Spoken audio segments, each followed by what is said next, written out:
Imagina estar sozinho no escuro, sem ninguém por perto, sem ninguém para te ouvir, te defender ou segurar sua mão. E de repente, uma presença misteriosa surge. Você sente o peso, a força, a autoridade. Mas não é um inimigo qualquer, é o próprio Deus. E ele não veio para te abraçar, veio para lutar. Foi isso que aconteceu com Jacó, um homem como eu e você, cheio de falhas, medos, decisões erradas, mas com um desejo profundo de mudar. A história dele é muito mais do que uma passagem bíblica. É um espelho, porque em algum momento todos nós lutamos com Deus. E quando isso acontece, ninguém sai ileso. Então, se você já se sentiu preso ao seu passado, se já carregou o peso de ser chamado por algo que você não queria ser, se já cansou de correr, esse vídeo é para você e já vou te dar um conselho. Fica até o final, porque o que acontece com Jacó naquela noite pode fazer você entender pela primeira vez quem você realmente é. E se esse tipo de conteúdo te toca, se conecta contigo de alguma forma, considera se inscrever aqui no canal. Toda semana a gente mergulha em histórias como essa, mas do jeito que ninguém conta, de forma profunda, viva, verdadeira. E se deixar um like aqui agora, você ajuda esse vídeo a alcançar alguém que talvez esteja vivendo no escuro, prestes a encontrar Deus também. Jacó nasceu agarrado no calcanhar do irmão. Isso já diz muito. Desde o ventre, ele já demonstrava uma fome por ser o primeiro, por conquistar, por vencer. Seu nome, Jacó, que significa aquele que agarra, suplantador, enganador. E esse nome seria mais do que uma etiqueta, seria uma prisão, porque a identidade que a gente carrega desde cedo molda o jeito como a gente vive. Jacó cresceu com essa sombra. Era o segundo, o preterido, o que assistia Esaú tomar a frente, e por dentro isso doía. Mas ao invés de enfrentar isso, ele escolheu manipular. E esse padrão ia guiar a vida inteira dele. Quando chegou a hora da bênção, a bênção que só o primogênito podia receber, Jacó não pensou duas vezes. Com a ajuda da mãe, Rebeca, ele armou um plano. Vestiu peles para parecer peludo como Esaú. Imitou a voz. Levou a comida que o pai gostava e enganou Isaque, já cego, que o abençoou, achando estar falando com seu filho mais velho. Naquele momento, Jacó conseguiu o que tanto queria: reconhecimento, validação, herança. Mas também colheu o que não esperava: a fúria do irmão. Esaú jurou matá-lo e Jacó fugiu, como sempre. Mas essa fuga não era só geográfica, era uma fuga de si mesmo. Jacó corria porque não queria encarar a verdade sobre quem ele era. Ele fugia de Esaú, sim, mas fugia também da culpa, da vergonha, do sentimento de ter se tornado alguém que nem ele mesmo respeitava. E isso é algo que muitos vivem. Se escondem atrás de conquistas, de aparência, de controle, mas por dentro continuam fugindo do que mais importa. No caminho, Deus tenta alcançá-lo. Jacó tem um sonho poderoso, uma escada entre o céu e a terra, com anjos subindo e descendo. É a primeira vez que Deus fala diretamente com ele e promete proteção, descendência, terra. Mas mesmo assim, Jacó não confia. Ele responde: se Deus for comigo, então será o meu Deus. Ele ainda quer manter o controle. A relação com Deus é baseada em condição. Não há entrega ainda, apenas cálculo. Ele chega na casa de Labão, seu tio, e ali tudo o que ele plantou começa a voltar. Jacó se apaixona por Raquel e faz um acordo para trabalhar 7 anos por ela, mas na noite do casamento é enganado. Labão dá Lia em seu lugar, e Jacó precisa trabalhar mais 7 anos por Raquel. O manipulador agora é manipulado. O ciclo se repete, e Deus permite que ele experimente o gosto amargo de suas próprias estratégias. Mas Jacó não para por aí. Ele prospera. Mesmo sendo explorado, consegue formar rebanhos, construir riqueza e se tornar pai de uma grande família. Aos olhos de todos, Jacó é bem-sucedido, mas por dentro ainda vive com medo. Ele sabe que um dia terá que encarar Esaú, e que enquanto não fizer isso, não haverá paz, porque não se trata apenas do irmão, se trata de quem ele se tornou ao longo do caminho. Então Deus fala: volte à sua terra. E Jacó obedece. Mas quando descobre que Esaú está vindo ao seu encontro com 400 homens, o medo explode dentro dele. Ele divide seus bens. Manda presentes para tentar aplacar a ira do irmão. Faz orações desesperadas, mas sabe que nada disso garante segurança. Pela primeira vez, Jacó não tem como controlar o resultado, e isso o desespera.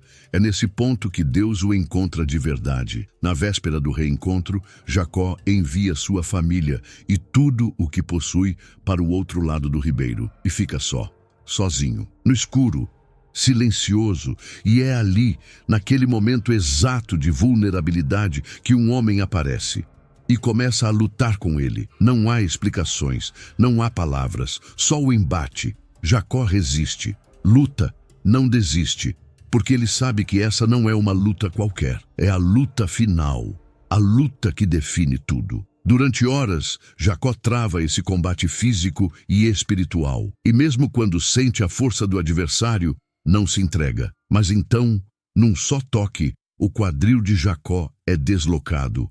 A dor, a força se vai. E ele entende, não é um homem qualquer, é Deus. Mas mesmo assim, Jacó não solta. Ele se agarra com tudo o que tem e diz: não te deixarei ir sem me abençoar. Ele não quer mais controle, ele quer transformação. E então Deus pergunta: qual é o seu nome? Não porque não soubesse, mas porque queria ouvir. Queria ver se Jacó finalmente estava pronto para encarar quem era.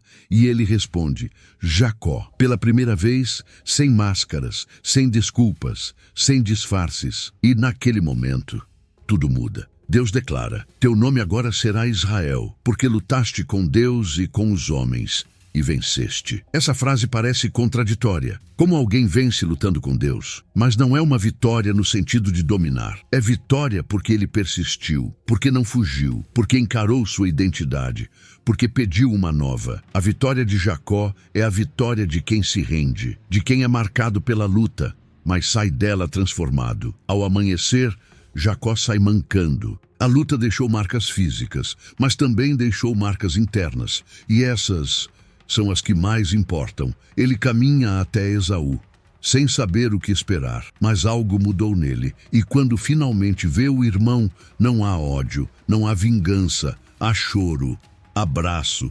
reconciliação. Esaú corre ao seu encontro, e ali o ciclo da dor termina. Mas o roteiro da vida de Jacó ainda não acaba. Ele seguiria vivendo, agora como Israel, pai de uma nação, mas ainda enfrentaria outros desafios. O passado deixou marcas, mas o futuro agora tinha propósito.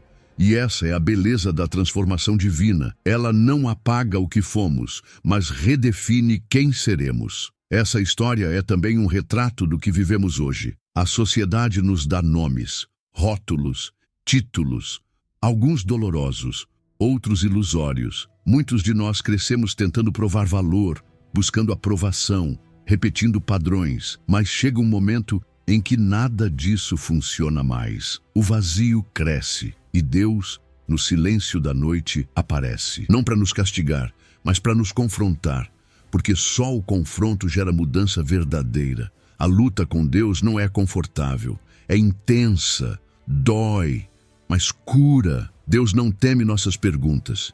Ele não foge dos nossos medos. Ele se apresenta e diz: vamos resolver isso agora.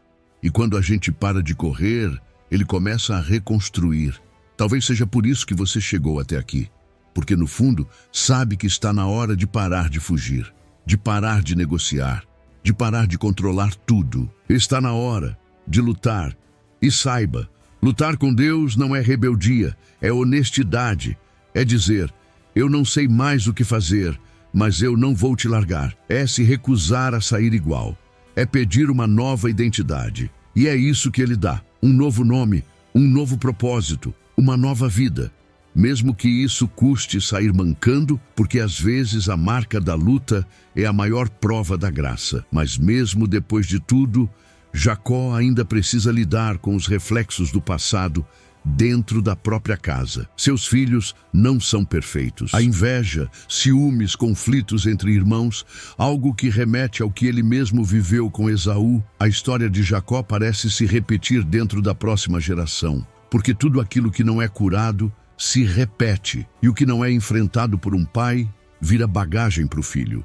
Ele começa a perceber que sua luta com Deus precisa deixar frutos visíveis em sua própria linhagem. E é nesse contexto que surge o personagem mais marcante da descendência de Jacó, José. Um jovem com sonhos grandes demais para uma família tão marcada por disputas. E Jacó, já mais velho, projeta em José a esperança de que sua história possa ter um novo rumo. O favoritismo, porém, desperta inveja.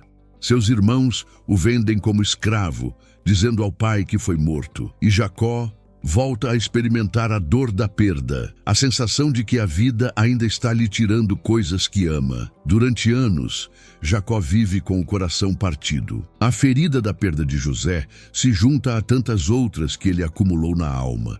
Ele se torna um homem mais silencioso, mais profundo. Ele já viu demais, já sofreu demais. A dor molda suas palavras, seus gestos. Ele já entendeu que não tem controle de tudo e, por isso, começa a aprender a confiar. A verdadeira fé não nasce quando tudo dá certo, mas quando a gente segue, mesmo sem entender. Anos depois, uma fome atinge a terra. Jacó envia seus filhos ao Egito em busca de alimento. Mas o que ele não imagina é que seu filho José está vivo. E não apenas isso, ele é agora o homem mais poderoso do Egito depois de Faraó. Mas Jacó não sabe, e enquanto seus filhos partem, ele fica em casa, velho, fragilizado, ainda sem saber que o Deus com quem lutou continuava escrevendo a história por trás do véu. O reencontro de José com os irmãos é emocionante, mas o reencontro entre José e Jacó é o ápice. Quando Jacó descobre que o filho está vivo, ele não acredita. Seu coração quase para. Ele revive. Pela primeira vez em muito tempo, seus olhos brilham. Ele parte para o Egito. E quando vê José, eles se abraçam, choram juntos.